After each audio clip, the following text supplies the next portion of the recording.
Se ele deixar cair, atire nele. Olá, senhores! Na reunião de hoje analisaremos o filme de 2014, chamado Invencível. O filme é basicamente assim. Ele conta a história do herói de guerra estadunidense Louis Zamperini, que foi um atleta do atletismo que participou das Olimpíadas de 1936, sendo cotado como um possível medalhista para as Olimpíadas de Tóquio de 1940, que foi cancelado por conta da Segunda Guerra Mundial. Louis foi convocado para trabalhar em um bombardeio norte-americano, que acaba passando por uma das jornadas mais difíceis que alguém já foi capaz de sobreviver, indo desde passar mais de um mês à deriva no Oceano Pacífico, até ser capturado e aprisionado por forças japonesas por mais alguns anos, onde podemos ver que Louis Zamperini é realmente um homem invencível. Mas calma aí, respira fundo e vem comigo que eu te conto como tudo aconteceu. Louis contribuiu para a guerra fazendo parte da frota de bombardeiros estadunidenses na linha de frente, sendo um dos membros de uma equipe formada por várias pessoas, cada uma com uma função crucial para o sucesso das missões. Eles começam a ser atingidos por canhões antiaéreos japoneses, conforme se preparam para iniciar um ataque. Eles lançam as bombas nos alvos indicados na missão e tentam fugir enquanto os japoneses tentam derrubá-los. A chuva de disparos quebra os sistemas que fecham as portas das bombas do avião, impedindo eles de fechar. Eles acabam vitoriosos, mas apesar de terem sobrevivido, a aeronave sofreu danos graves. A tripulação discute se eles teriam condições de retornar até a base, que está localizada numa ilha a horas de distância dali. A equipe chega à conclusão que suas chances de sobrevivência são minúsculas, mas eles não têm outra opção. Depois de horas de tensão, graças à habilidade de seu piloto, eles conseguem alcançar a base. A viagem não foi o único desafio que seu piloto superou, já que na hora do pouso eles estavam sem freios, resultando numa aterrissagem forçada. Na infância, Louis não se enturmava, sempre causando problemas, chegando a ter problemas com a polícia, que está atrás dele por conta do seu consumo de bebidas e cigarros, assim como por conta de pequenos furtos que ele cometia. Louis tinha esse comportamento por estar sempre muito solitário. Por ser filho de imigrantes italianos que foram para os Estados Unidos, ele foi tratado pelos jovens estadunidenses como alguém diferente. Os outros garotos estavam sempre procurando briga com ele por conta de sua má reputação com a polícia. Geralmente era ele quem saía como o culpado da situação. O policial desta vez leva Louis até sua casa, avisando seus pais da situação que tinha com o filho, ameaçando prender ele se não o parassem. Seu pai até tenta colocar senso na cabeça do garoto, no entanto Louis não se importava muito em o escutar. Algumas semanas depois, durante uma partida de beisebol, ele foi pego novamente pelas autoridades, mas na fuga o jovem mostra uma habilidade impressionante para a corrida.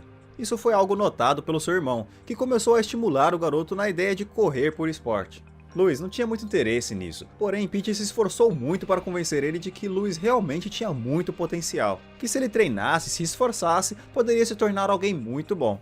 Em poucos anos, ele já é um atleta, sendo capaz de ganhar diversas corridas do circuito amador. Porém, ele passou a ser realmente conhecido no campeonato em que um dos seus adversários passou a perna em Louis, fazendo ele tropeçar e perder muitas posições. Mesmo assim, Louis deu tudo de si para ultrapassar todos os competidores, voltando para o primeiro lugar e ganhando uma margem significativa. Ele completou uma corrida de 1,5 km em apenas 4 minutos, batendo o recorde para a categoria de atletismo estudantil. Por conta desse feito, Louis é notado pelo circuito profissional, onde ele se destacou ao ponto de conquistar uma vaga para as Olimpíadas de 1936. Louis chama seu irmão para ir junto, porém Pete diz que só vai assistir a competição que Louis for vencer e que não vai ver aquela. Louis sabe que ele é inexperiente para conseguir ganhar alguma posição de destaque nos seus primeiros Jogos Olímpicos, mas que também este não será o seu último. Então ele responde Pete dizendo que 4 anos depois, em Tóquio, seria o ano em que ele conseguiria sua medalha e contaria com o irmão para assistir. Os dois irmãos se despedem, e as últimas palavras de Pete para Louis são que um momento de dor representa uma vida inteira de glória. Nas Olimpíadas, Louis compete na categoria de 5.000 metros. A sua família, assim como os habitantes da sua cidade e país, estavam sentados ao lado dos rádios torcendo por ele. A competição começa. Louis consegue se manter em uma boa posição por um momento, porém logo a inexperiência cobra, fazendo com que ele perca posições rapidamente. Entretanto, conforme a corrida está acabando, Louis relembra das palavras do irmão e começa a dar tudo de si, usando suas últimas forças para ultrapassar vários competidores. Claro que ele ainda não conseguiu conquistar a medalha, mas ele acabou ganhando uma conquista de consolação. O gás final que ele deu na corrida fez com que ele quebrasse o recorde mundial para a última volta, em apenas 56 segundos. A posição que ele terminou, junto com a conquista do recorde, fez com que Louis se tornasse uma promessa para o seu país durante a próxima competição das Olimpíadas. Isso se ela tivesse acontecido. Quando o ano de 1940 chegou, seus sonhos já haviam sido massacrados por uma grande guerra mundial. Logo depois de conseguirem pousar na ilha, Louis encontra seu piloto, Phil, ajoelhado rezando. De volta na ilha, os soldados retornaram para as rotinas de treinamento, onde Louis costumava focar em correr. É claro que esse treinamento não era perfeito, já que era sempre interrompido, com uma missão de resgate que eles foram convocados dias depois do seu retorno milagroso. Eles teriam que fazer a missão usando um avião socateado, uma vez que sua frota estava baixa naquele momento. A equipe até tenta seguir as ordens, mas sabem que vão precisar de um milagre ainda maior. Logo nos primeiros minutos da viagem, um dos motores parou de funcionar. Eles chegam a discutir se deveriam retornar ou não, mas pensam nas pessoas que precisam ser resgatadas. Eles tentam se manter positivos, porém sua sorte acaba pouco tempo depois, quando mais um dos motores falha e a aeronave perdeu a sustentação.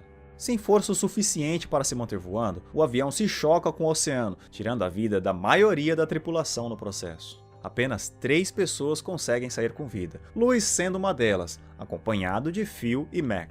O grupo consegue recuperar 2 botes salva-vidas, que usam de abrigo para conseguirem se manter acima d'água. Dos 3, Mac é o que tem menos esperança de sair vivo dali, dizendo que eles estão perdidos no meio do oceano e que ninguém irá encontrar eles a tempo. Louis tenta se manter otimista, já que por conta do conflito no Pacífico, aquelas águas estão bem movimentadas e que poderiam ser encontrados. Phil se feriu durante o acidente e permaneceu um bom tempo se recuperando da queda. Porém, o maior problema do grupo é a questão de suprimentos, possuindo apenas 2 barras de chocolate e algumas garrafas d'água para manter 3 adultos vivos. Para tirar o máximo de proveito do que eles têm, Louis diz que deveriam comer 1 pedaço de chocolate e 2 goles de água por dia. Isso iria aumentar o tempo que eles resistiriam até o resgate, já que o momento em que ele vai acontecer é incerto. O grupo então tenta permanecer confiante até pegarem no sono. Na manhã seguinte, eles acordam com um som milagroso, o barulho do motor de um avião aliado. Eles se animam e começam a gritar para ele, acenando com os braços e disparando sinalizadores para tentar chamar a atenção. Apesar do seu esforço, o piloto não os notou e continuou seu caminho, gerando uma grande decepção entre eles. Esse sentimento só se intensificou no momento em que Phil percebe que as embalagens de chocolate estão vazias. Os dois confrontam Mac, que admite ter comido as barras, fazendo com que Louis parta para cima dele, precisando ser acalmado por Phil. Os acontecimentos desse dia abalam o grupo, deixando todos deprimidos por um bom tempo, passando vários dias em silêncio sem qualquer alimento ou comida. O gelo entre eles só acaba no momento em que um pelicano pousa em seu bote, e Louis desesperadamente captura o animal. Eles até tentam se alimentar dele, mas como ali não tem uma forma de preparar o alimento, seu estômago acaba rejeitando a carne crua. Algum tempo depois, eles acabam tendo a ideia de usar a carne do pássaro como isca para capturar peixes, o que dá certo. O pássaro lhes dá alguns dias de isca, mesmo assim eles possuem um problema muito maior, a sede. O grupo implora por chuva, mas na verdade acabam recebendo uma tempestade de ventos. Inicialmente isso é um problema, já que o bote deles quase vira várias vezes, e Louis chega até fazer um acordo com Deus, dizendo que será devoto até o resto de sua vida se ele lhe salvar. Seja apenas uma coincidência ou uma resposta para Louis, o grupo sobrevive à tempestade de ventos, e logo depois a chuva finalmente começa, permitindo eles encherem as garrafas e que se hidratem depois de dias. O milagre continua pelos próximos dias, quando o grupo consegue capturar um tubarão que ficou furioso com seus botes. Depois de mais alguns dias à deriva, mais uma vez o grupo é agraciado pelo som de motor, o qual sentem dificuldade de identificar. Desesperados por resgate, eles não se importam muito com isso na hora e correm para disparar um sinalizador. Mais uma vez, o avião segue seu curso sem parecer ter os notado. Porém, instantes depois, eles voltam a ouvir o avião que está fazendo um retorno em sua direção. Antes mesmo que pudessem comemorar, eles se dão conta de que o avião está se preparando para disparar e percebem que aquele era um avião japonês. O grupo pula para a água e usa a profundidade do oceano de proteção para evitar os disparos. Eles até conseguem sobreviver por conta disso, mas notam que o alvo na verdade foram seus botes, que estavam perfurados. Com algum esforço, eles são capazes de consertar um de seus botes, perdendo o outro. Apesar do sucesso, isso ainda era um problema, já que um bote não tinha espaço suficiente para que os 3 pudessem ficar confortáveis. Depois desse encontro, as suas chances se tornaram pequenas, onde o grupo chegou a ficar 35 dias no oceano, a maior parte deles sem água ou comida. Mac é a pessoa que mais está sofrendo, chegando a ficar horas de perder sua vida, enquanto Louis e Phil não estavam muito distantes. Eles chegam ao ponto de não conseguirem nem ao menos conversar um com o outro. Por mais que eles se esforcem, eles não podem superar a natureza, e Mac não consegue suportar os danos à falta de água e comida. Os dois amigos então fazem o funeral, se despedindo dele e deixando que ele flutue pela eternidade. Com mais essa derrota, Phil e Louis perdem completamente as esperanças de saírem vivos. Assim, eles mal percebem no momento em que o bote deles é alcançado por uma embarcação. Eles até pensam em se animar, mas estão fracos demais para isso. O máximo que Louis pode fazer é tentar ver o rosto de seus salvadores, mas quando isso finalmente é possível, a dupla percebe que foram encontrados por um navio japonês. Os dois são capturados e levados até o Japão, se tornando prisioneiros de guerra. Apesar de seu resgate, mesmo sendo encontrados à beira de um colapso, os dois ainda passaram dias sem qualquer alimento, ganhando um pote de arroz quase depois de uma semana. Esses dias se tornaram meses, até que Louis finalmente foi chamado para prestar depoimento, sendo levado até um coronel japonês, que mostra um pedaço de jornal com a sua foto dizendo que reconheceu Louis como um atleta olímpico.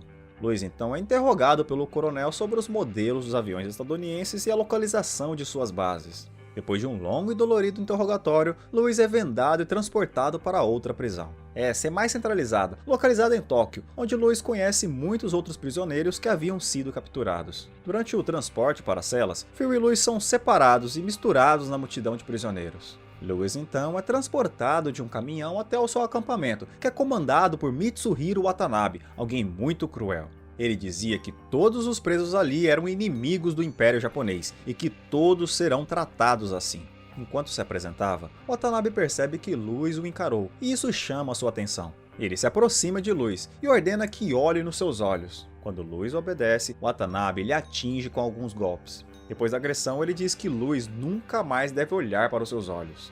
Mais tarde, quando Louis está no alojamento com os outros prisioneiros, eles lhe dizem que Watanabe pune as pessoas que usam seu nome, por isso eles costumam chamar ele de Pássaro. Na manhã seguinte, os prisioneiros são convocados por Watanabe, que diz para todos que há alguém famoso entre eles, um atleta olímpico dos Estados Unidos. Watanabe então prepara uma corrida entre Louis e um de seus subordinados. Por conta da péssima alimentação que teve nos últimos meses e a falta de treino, Louis está completamente fora de forma e acaba perdendo a corrida, caindo de exaustão. Após a derrota, Louis é humilhado por Watanabe, que lhe chama de fraco e o agride novamente com o bastão. Os prisioneiros são então forçados a passar o resto do dia trabalhando e no final da tarde são reunidos em seu alojamento. Um dos prisioneiros trouxe consigo páginas de jornais que roubaram dos soldados japoneses e por meio disso eles se atualizam sobre a guerra. O grupo tem ali alguma organização, onde todos pensam em maneiras de conseguir fugir dali, com um dos soldados até produzindo mapas das bases americanas para que qualquer um que sair dali consiga trazer resgate. Durante as próximas semanas, eles seguiram a rotina da prisão, sendo constantemente humilhados e depois forçados a trabalho manual pesado por longas horas, incluindo até a limpeza da latrina. Eles tentam se manter fora de problemas o máximo que podem, mas Watanabe está sempre procurando por motivos. Certo dia, ele encontra os mapas durante uma inspeção, e o responsável acaba sendo espancado na frente de todos. Depois desse incidente, Louis fica enfurecido e jura que irá tirar a vida do pássaro, mas é desencorajado por outro prisioneiro que lhe diz que isso apenas vai fazer ele acabar morrendo também, e que em poucas horas haverá outro pássaro no seu lugar. Seu colega então diz que a única forma deles vencerem é sobrevivendo.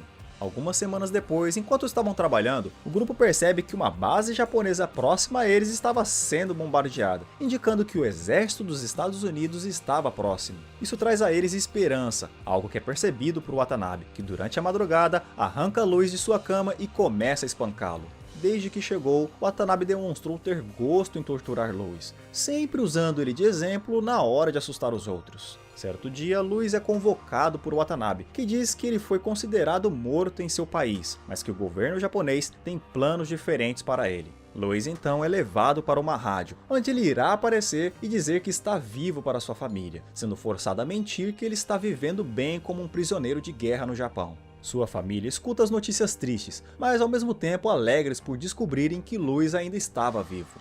A informação também chega no seu irmão, que se tornou um marinheiro e está dedicado a encontrar Louis. Dias depois, os membros da rádio fazem uma proposta para Louis. Ele poderia viver em uma prisão domiciliar se aparecesse em entrevistas de rádio dizendo que prefere viver no Japão e contando mentiras sobre seu país. Algo que Louis se recusa a fazer e acaba sendo mandado de volta para a prisão em que estava por conta disso. De volta ao campo, Watanabe fica feliz ao ver Luis de volta, mas desta vez ele diz para Luis que reconhece a sua força em recusar a proposta oferecida, e que eles poderiam ter sido amigos se não fossem inimigos em uma guerra. Watanabe então diz que ainda lhe falta modos, e faz seus colegas prisioneiros lhe ensinar a ter mais educação dando um soco na cara de Luis cada um. Inicialmente, os prisioneiros se recusam, mas ele ameaça a vida de outra pessoa em troca da de Luis, que passa a pedir pelos socos para impedir que outra pessoa se machuque no seu lugar. Esse evento dura uma tarde inteira até que a última pessoa tenha acertado um soco na sua cara. Alguns dias depois desse último encontro, enquanto os americanos faziam uma peça humilhante para alegrar os soldados japoneses, Watanabe senta ao lado de Luis e conta que foi promovido, que irá para outro lugar em breve. Luis suporta sua condição sem a pressão constante de Watanabe por mais algumas semanas, até que sua região é bombardeada pelos aliados e eles são levados para um campo de concentração em outra região. Chegando lá, Luis vê uma figura familiar e colapsa no chão. Watanabe o nota e avança até ele, dando o mesmo discurso que fez no outro acampamento, porém ele para quando percebe a presença de Luis. Animado, Watanabe vai até ele e lhe ordena que olhe nos seus olhos. Luis desta vez não faz isso, seguindo as suas antigas ordens, mas mesmo assim acaba sendo agredido. Logo, os prisioneiros retornam ao trabalho, sendo forçados a condições ainda mais tenebrosas, carregando pilhas pesadas de carvão para os barcos. Em uma dessas rotinas de trabalho, Luis é empurrado de um lugar alto e machuca sua perna. No dia seguinte, cansado e ferido, Luis faz uma breve pausa no seu trabalho, algo que chama a atenção dos guardas, que foram ordenados por Watanabe a ficarem em cima dele. Os guardas levam Luis até ele, e Watanabe força o homem a erguer um tronco de madeira como punição, e ordena que um dos guardas atire nele se a madeira cair. Luis está muito fraco e ferido, tendo muita dificuldade em sequer se manter de pé. Mesmo assim, ele se recusa a derrubar o tronco. Conforme o tempo passa, isso chama a atenção dos outros prisioneiros, que suporta manter o tronco praticamente a tarde toda. Watanabe fica frustrado em ser derrotado pelo prisioneiro, enquanto os demais torcem por Luis. Em desafio, Luis ergue o tronco ainda mais e grita enquanto encara Watanabe nos olhos. Isso deixa Watanabe furioso, que avança nele e começa a agredi-lo. Watanabe espanca até perder as suas forças e deixa Luis caído no mesmo lugar até anoitecer.